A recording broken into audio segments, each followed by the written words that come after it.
देखिए आज हम एक बड़ा इंपॉर्टेंट टॉपिक यहाँ पर डील कर रहे हैं, that is the Bent's rule in chemical bonding. Basically Bent's rule है क्या और किसके लिए यूज करा जाता है, ये बड़ा इंपॉर्टेंट क्वेश्चन है।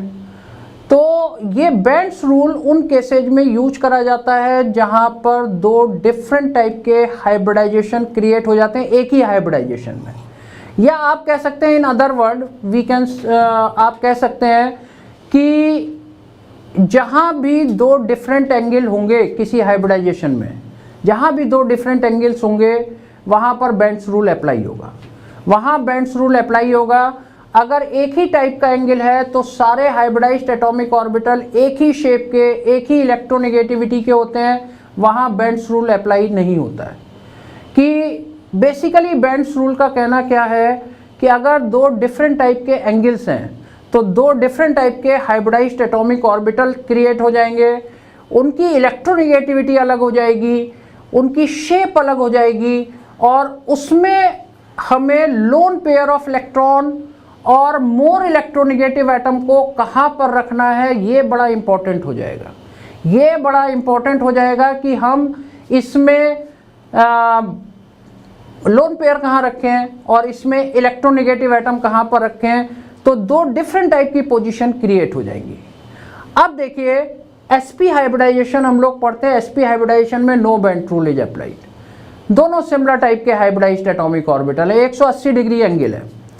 sp2 पढ़ते हैं, कोई बेंट रूल अप्लाई नहीं होगा क्योंकि वहाँ भी तीनों हाइब्रिडाइज्ड एटॉमिक ऑर्बिटल sp2 है, एक ही टाइप का बॉन्ड एंगल है 120 डिग्री।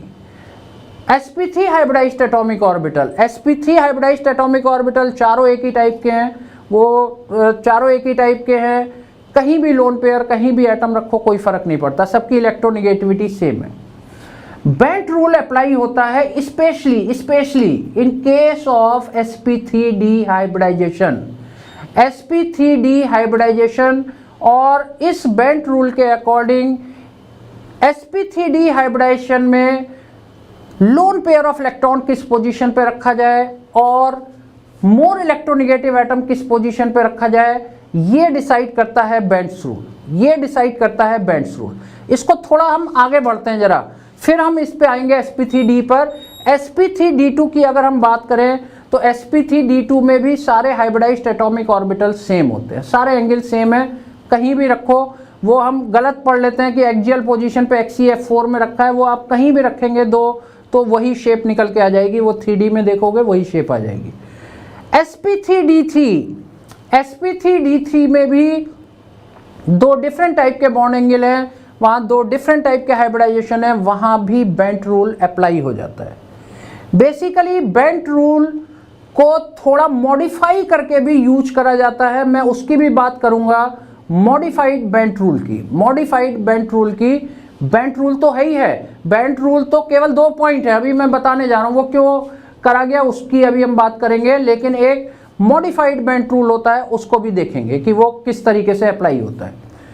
तो आज की डेट में मॉडिफाइड बेंट रूल हम लोग यूज कर लेते हैं, लेकिन हम पहले बेंट रूल की बात करते हैं। अब बेसिकली बेंट रूल कहता क्या है, बेंट रूल कहता क्या है? बेंट रूल कहता है according to the Bent's rule in sp3d hybridization more electronegative atom, note down करो, more electronegative atom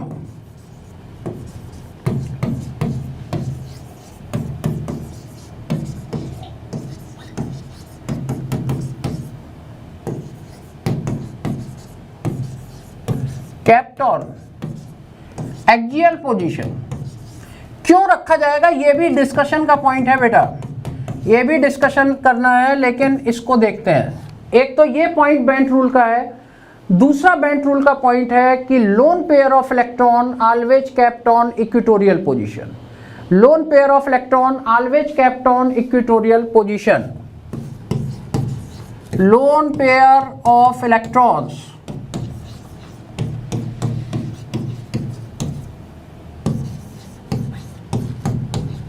kept on equatorial position. अब देखिए है क्या कि ऐसा हुआ कैसे। अगर मैं sp3d हाइब्रिडाइजेशन को एक मिनट, ये कुछ गड़बड़ हुआ।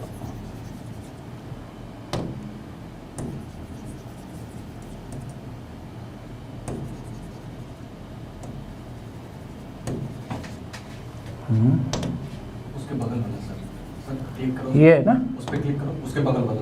हाँ ये अच्छा, ओके, इसमें 2 रबड़ चल रही हैं। अब देखिए इसमें है क्या कि अगर मैं sp3d हाइब्रिडाइजेशन की बात करूं तो इसमें पांचों ऑर्बिटल एक से नहीं होते हैं, पांचों ऑर्बिटल एक से नहीं होते हैं। और इसमें बेसिकली होता क्या है कि अगर हम देखें तो एक s है, 3 p है और एक d यूज करा जाता है। तो ये s ये जनरेट करते हैं 3sp2 hybridized atomic orbital, 3sp2 hybridized atomic orbital. और ये जो आपका जनरेट करते हैं एक p और एक d, ये जनरेट करते हैं 2 pd ऑर्बिटल। 3 sp2 और 2 pd से मिलकर आपका sp3d हाइब्रिडाइजेशन क्रिएट होता है। इसके जो 5 ऑर्बिटल हैं ना, उसमें 3 sp2 होते हैं और 2 pd होते हैं, 2 pd होते हैं और 3 sp2 होते हैं। sp2 में जब भी s करेक्टर आएगा तो वो एक्चुअल में बड़े साइज के हो जाएंगे और न्यूक्लियस के पास रहेंगे, उसकी इलेक्ट्रोनेगेटिविटी ज़्यादा होगी।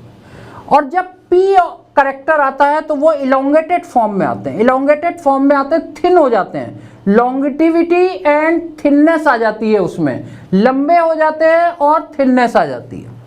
तो बेसिकली अगर हम इसकी बात करें तो ये हमारा कुछ इस तरीके से बनेगा।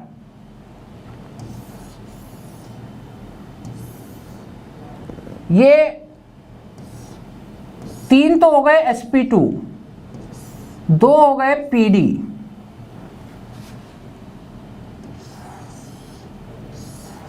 these are sp2,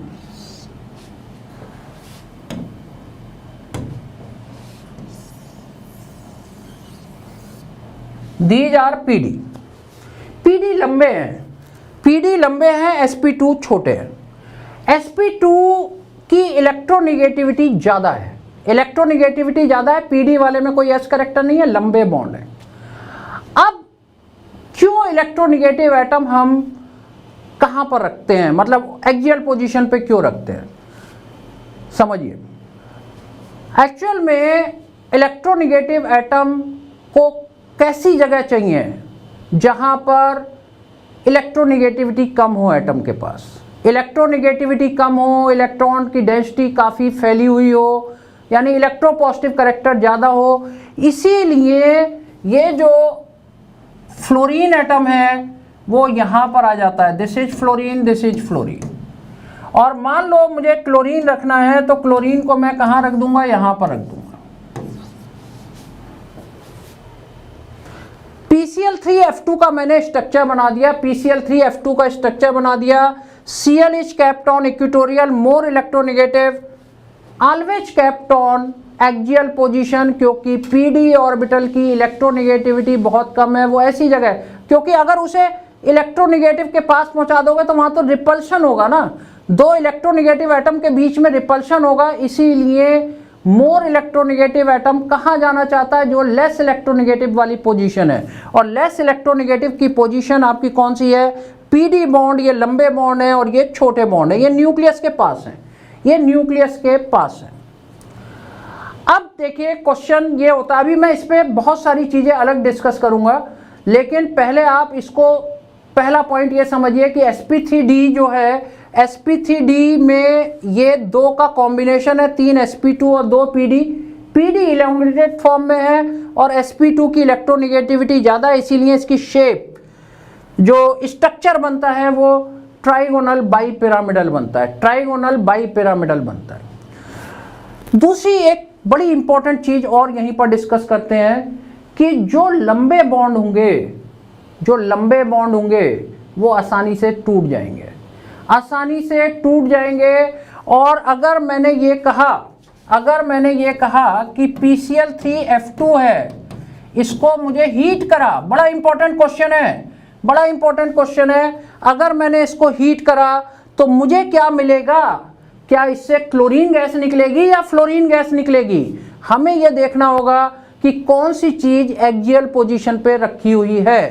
axial position पे जो रखी होगी वो बॉन्ड आसानी से ब्रेक हो जाएगा, क्योंकि ये कमजोर बॉन्ड हो गया, ये आसानी से ब्रेक हो जाएगा। और and it gives PCl3 plus F2 release हो जाएगी, PCl3 बनेगा और F2 बनेगा। यहीं पर अगर आपसे ये कहा जाए, कि ये चीज PCl3Br2 हो, अगर ये कहा जाए कि ये PCl3Br2 हो तो होगा क्या? तो इसको जरा देखते हैं।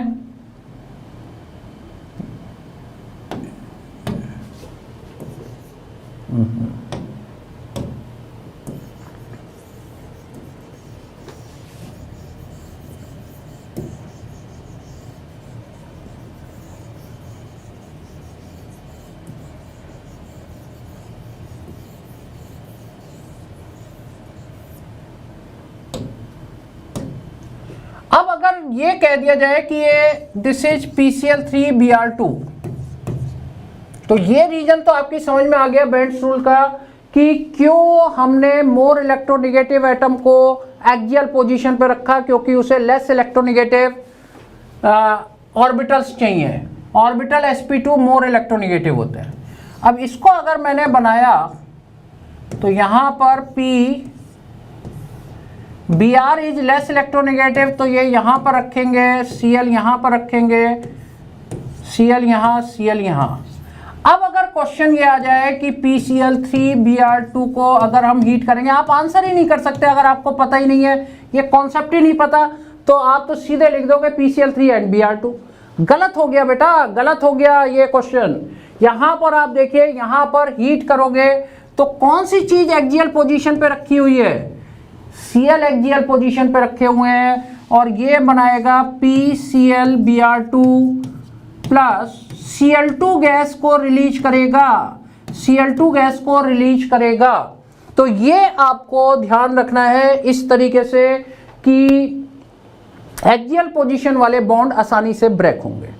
अब हम लोन पेयर ऑफ इलेक्ट्रॉन की बात करते हैं, और लोन पेयर ऑफ इलेक्ट्रॉन में बेसिकली बेंट रूल के according loan pair of electron occupies the equatorial position. ध्यान से सुनिए, इक्वेटोरियल पोजीशन क्यों ऑक्युपाई करना चाहता है लोन पेयर?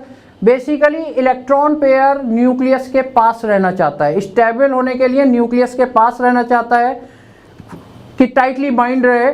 और न्यूक्लियस के पास कौन से ऑर्बिटल होंगे जो मोर इलेक्ट्रोनेगेटिव होंगे, और मोर इलेक्ट्रोनेगेटिव एटम कहाँ पर होते हैं, कौन से वाले हैं? इसमें sp2 वाले मोर इलेक्ट्रोनेगेटिव ऑर्बिटल्स हैं, और वहीं पर इलेक्ट्रॉन रहना चाहता है, और वो इक्वेटोरियल पोजीशन है। इक्वेटोरियल पोजीशन ये है, एक्सियल ऊपर और नीचे की पोजीशन है, तो इसीलिए वो इन पोजीशंस पे रहना चाहता है। पहला पॉइंट तो ये हुआ। इसी को बाद में मॉडिफाई करा गया। मॉडिफाइड बेंट रूल क्या है कि लोन पेयर ऑफ इलेक्ट्रॉन को ऐसी जगह पे रखिए जहां पर उसे स्पेस मिले, स्पेस का मतलब अगर मैंने इक्वेटोरियल पोजीशन पे रखा तो उसे स्पेस इधर 120 डिग्री, इधर 120 डिग्री मिली हुई है। ऊपर रखा तो 90 डिग्री की स्पेस है, 90 डिग्री की स्पेस है, इसलिए ये एक्सियल पे ना रख के कहाँ पर रखे जाते हैं? इक्वेटोरियल पोजीशन पे रखे जाते हैं lone pair of electron. Loan pair of electron equatorial पे रखे जाते हैं जहां उसे स्पेस मिले। अब देखिए इसमें है क्या, इसमें इसी वजह से सबके स्ट्रक्चर अलग अलग हो जाते हैं। अगर लोन पेयर ऑफ इलेक्ट्रॉन आप लगाते जाएंगे उसके स्ट्रक्चर अलग अलग हो जाते हैं।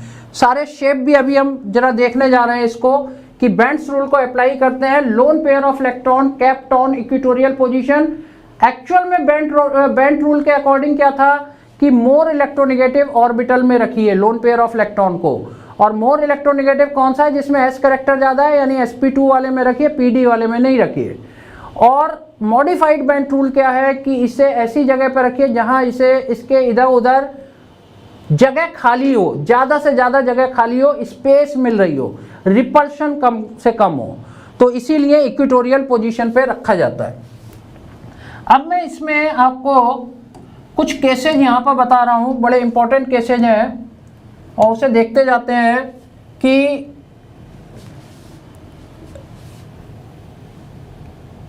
ये तो लिख ही देते हैं ना, बेंड टूल।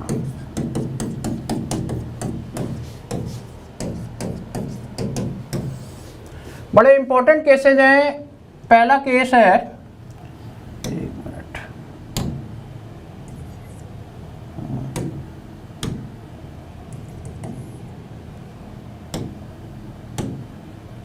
फर्स्ट केस,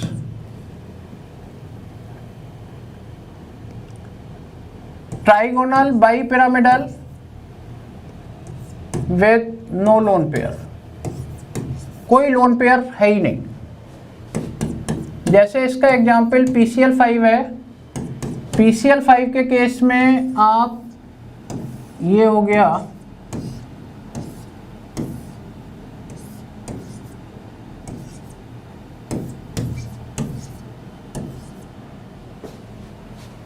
और इसमें इसका स्ट्रक्चर भी यही रहेगा, ट्राइगोनल बाईपिरामिडल रहेगा और इसमें ये दोनों Cl टूट जाएंगे। तो PCl5 को जब हम हीट करते हैं तो PCl3 प्लस Cl2 बनता है। अगला वाला केस है sp3d with one lone pair, जैसे SF4। अब इक्वेटोरियल पोजीशन पे आपको रखना है। ये सारे केसेज बड़े इंपॉर्टेंट केसेज हैं, सारे केसेज बड़े इंपॉर्टेंट केसेज हैं।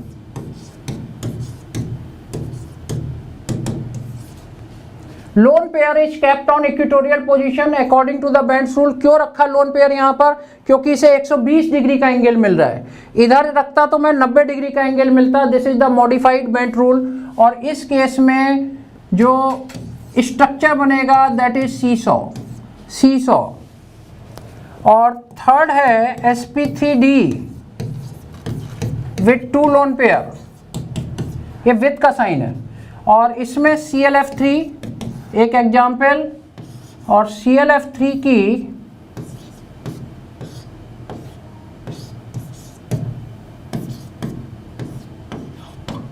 Lone pair of electron kept on equatorial position and this is the T shape. This is the T shape या टी स्ट्रक्चर। और एक आपका आता है fourth sp3d with 3 lone pair, example is XCF2। XCF2 में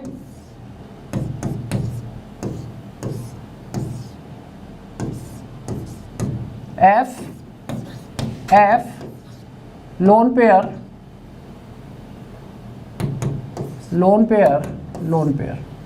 और ये आपका क्या बन जाएगा? Linear shape. तो ये बेसिकली सारे केसेस थे बेंट रूल के according. Loan pair is kept on equatorial position. अलग अलग टाइप के स्ट्रक्चर यहाँ डेवलप हो गए। विद नो लोन पेयर वही रहेगा, trigonal bipyramidal. 1 lone pair seesaw हो जाएगा, 2 लोन पेयर टी शेप हो जाएगा, sp3d विद 3 लोन पेयर, तो ये आपका लीनियर बन जाएगा। अब जरा मैं बात करता हूँ sp3d3 हाइब्रिडाइजेशन की। एक बड़ा इंपॉर्टेंट केस यहाँ पर डिस्कस करते हैं sp3d3 हाइब्रिडाइजेशन में।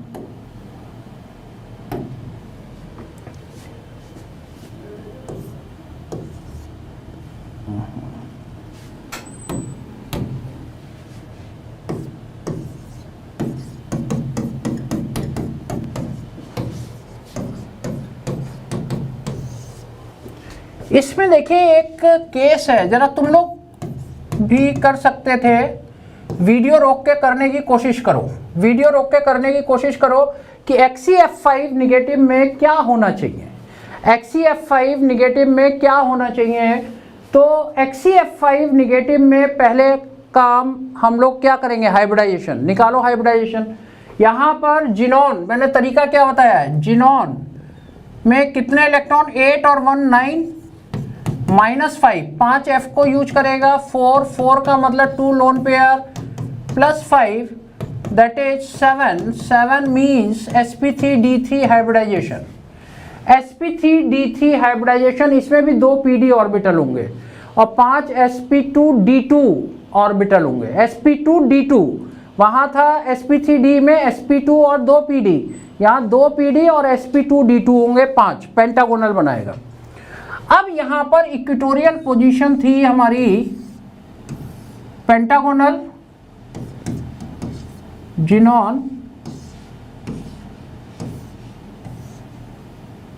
ये 7 पोजीशंस है। यहां पर मुझे लोन पेयर 2 रखने हैं, 2 लोन पेयर हैं, यहां रख दूं, क्या सही है? ये गलत आंसर होता है। इक्वेटोरियल पोजीशन पे रख दिया तो ये गलत आंसर होता है और इसका आंसर है पेंटागोनल प्लेनर। पेंटागोनल प्लेनर, जैसे स्क्वायर प्लेनर होता है वैसे पेंटागोनल प्लेनर है ये, और इसमें लोन पेयर ऑफ इलेक्ट्रॉन यहाँ रखा हुआ है, यहाँ रखा हुआ है, F यहाँ रखा हुआ है, F यहाँ रखा हुआ है, यहाँ है, यहाँ है, यहाँ है।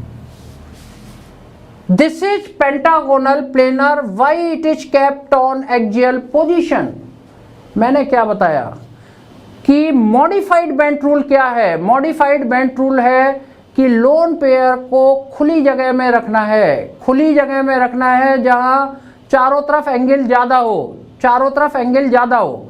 वहाँ पर जब हम sp3d हाइब्रिडाइजेशन की बात करते थे तो वहाँ पर 120 डिग्री का एंगल था, 120 डिग्री का एंगल था, और 120 डिग्री के एंगल में और ऊपर था एक्सियल पे 90 डिग्री, तो 120 डिग्री वाले पे रखा था। यहाँ जरा सोचो ये एंगल कितना है, ये एंगल कितना है? ये केवल 72 डिग्री है, और यहाँ पर ये एंगल कितना है? दिस इज 90 डिग्री, और 90 डिग्री होने के वजह से यहाँ पर लोन पेयर कहाँ रखा गया? एक्सियल पोजीशन पे रखा गया, इक्वेटोरियल पोजीशन पर। यहाँ कम एंगल है और खुली जगह नहीं है, खुली जगह नहीं है और एंगल बहुत कम है, 72 डिग्री है, इसलिए loan pair of electron kept on axial position. और इसका जो आंसर आएगा that is pentagonal, pentagonal planar. ये तुमने नहीं देखा होगा, पेंटागोनल प्लेनर। इसका शेप अगर पूछी जाएगी, हाइब्रिडाइजेशन तो निकाल लेते हो, लेकिन अगर शेप पूछी गई तो इसकी शेप होगी पेंटागोनल प्लेनर। जो हम एक लोन पेयर रखते हैं ना XeF6 के केस में, इक्वेटोरियल पे रख देते हैं, बेसिकली वहां एंगल 90 से ऊपर हो जाता है रिपल्शन की वजह से, वहां अप्रोक्स 100 डिग्री होता है। यहां रखते हो ना लोन पेयर, यहां रखा तो इसने इस एंगल को बढ़ा दिया रिपल्शन करके, तभी उसकी शेप क्या होती है? डिस्टॉर्टेड ऑक्टाहेड्रल होती है। तो एक्सियल पे तो एक्यूरेट 90 डिग्री होगा, लेकिन वो एंगल को 100 डिग्री बन जाता है, जिसकी वजह से उसे एक्सियल पे रख देते हैं और डिस्टॉर्टेड स्क्वायर पिरामिडल या डिस्टॉर्टेड ऑक्टाहेड्रल शेप आती है। 2 लोन पेयर में नहीं चलेगा, 2 लोन पेयर में आपको 90 डिग्री पे ही रखना पड़ेगा, क्योंकि जगह ही नहीं मिलेगी, वो भी एक दूसरे को रिपेल करेंगे तो जगह ही नहीं मिलेगी। तो 2 लोन पेयर एक्सियल पोजीशन पे रखे जाएंगे। तो this is all about Bent's rule, बड़ा इंपॉर्टेंट था। इलेक्ट्रोनेगेटिव एटम और लोन पेयर ऑफ इलेक्ट्रॉन को किस जगह पे रखा जाए वो इससे पता चलता है, और 2 हाइब्रिडाइजेशन में एप्लीकेबल है, sp3d एंड sp3d3। और एक्चुअल में sp3d हाइब्रिडाइजेशन sp3d नहीं होता, एक्चुअल वो मिक्सचर होता है sp2 एंड pd का। 3 ऑर्बिटल sp2 होते हैं और 2 pd होते हैं, pd इलोंगेटेड होते हैं, इसीलिए वो बॉन्ड कमज़ोर होता है। लंबे बॉन्ड कमज़ोर बॉन्ड, छोटे बॉन्ड स्ट्रॉन्ग बॉन्ड, और इसीलिए उस पर रखे हुए जो भी एटम होंगे वो आसानी से ब्रेक होकर निकल जाएंगे। और बड़े इंपॉर्टेंट थे हीटिंग इफेक्ट, PCl3 F2 पे करा तो वहाँ F2 निकली, PCl3 Br2 पे करा तो क्लोरीन गैस, क्योंकि एक्सियल पे वहाँ क्लोरीन रखी हुई थी। तो this is all about Bent's rule.